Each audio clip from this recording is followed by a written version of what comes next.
ಚಳಿಗಾಲದ ಅಧಿವೇಶನ ನಡೆಯುತ್ತಿರುವಾಗಲೇ ರಾಜಣ್ಣರವರ ಸಚಿವ ಸ್ಥಾನ ತಲೆದಂಡ ಆಗಿರುವುದು ಕಾಂಗ್ರೆಸ್ಗೆ ಸಾಕಷ್ಟು ಇರಿಸು ಮುರಿಸು ಸೃಷ್ಟಿ ಮಾಡಿದೆ.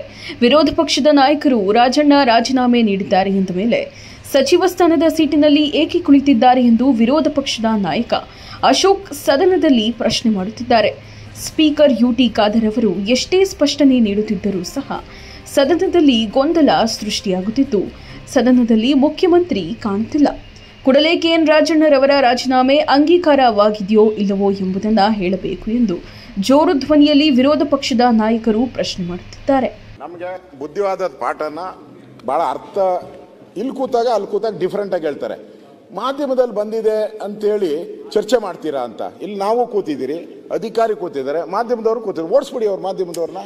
ಅಲಾಟ್ ಮಾಡಿ ಸೀಟಲ್ಲಿ ಕೂತಿ ಅದನ್ನ ಪ್ರಶ್ನೆ ಮಾಡುವಂತ ಕೀಳು ಮಟ್ಟಕ್ಕೆ ನೀವು ಹೋಗ್ಬಾರ್ದು ಅಂತಕ್ಕಂಥದ್ದು ನೀವು ಅದನ್ನ ಅರ್ಥ ಮಾಡ್ಕೋಬೇಕು. ಹೆಂಗ್ ಕೂತಿದ್ದೀರಿ ನಾಚಿಕೆ ಇಲ್ವಾ ನಿಮ್ಗೆ ಅಂದ್ರೆ ನನಗೆ ನಾಚಿಕೆ ಇಲ್ಲ. ಅಂತಹ ಕೀಳು ಮಟ್ಟದ ಮಾತುಗಳನ್ನು ಆಡ್ತಿರಲ್ಲ, ನಿಮಗೆ ನಾಚಿಕೆ ಆಗ್ಬೇಕು. ಮತ್ತೆ ಅದರಿಂದ ಸನ್ಮಾನ್ಯ ಅಧ್ಯಕ್ಷರೇ, ಅದಿಲ್ಲ ಅದು ಆಗಲಿ. ಈಗ ನಾನು ರಾಜೀನಾಮೆ ಕೊಟ್ಟಿದ್ದೀನೋ ಬಿಟ್ಟಿದ್ದೀನೋ, ನನ್ನ ರಾಜೀನಾಮೆ ಯಾರು ಕೇಳವ್ರೆ, ಯಾರು ಬಿಟ್ಟವ್ರೆ, ಯಾರಿಗೆ? ಈಗ ಅಧ್ಯಕ್ಷರೇ, ಮುಖ್ಯಮಂತ್ರಿಗಳು ಬಂದ ನಂತರ ಅವರು ಸ್ಟೇಟ್ಮೆಂಟ್ ಮಾಡ್ತಾರೆ ಅಂತೇಳಿ ನಮ್ಮ ಸಂಸದೀಯ ಸಚಿವರು ಹೇಳಿದ್ದಾರೆ. ಅದಕ್ಕೆ ಬದ್ಧನಾಗಿರ್ತೀನಿ. ಚಾಲುಕ್ಯ ನ್ಯೂಸ್, ಜನರಿಗೋಸ್ಕರ.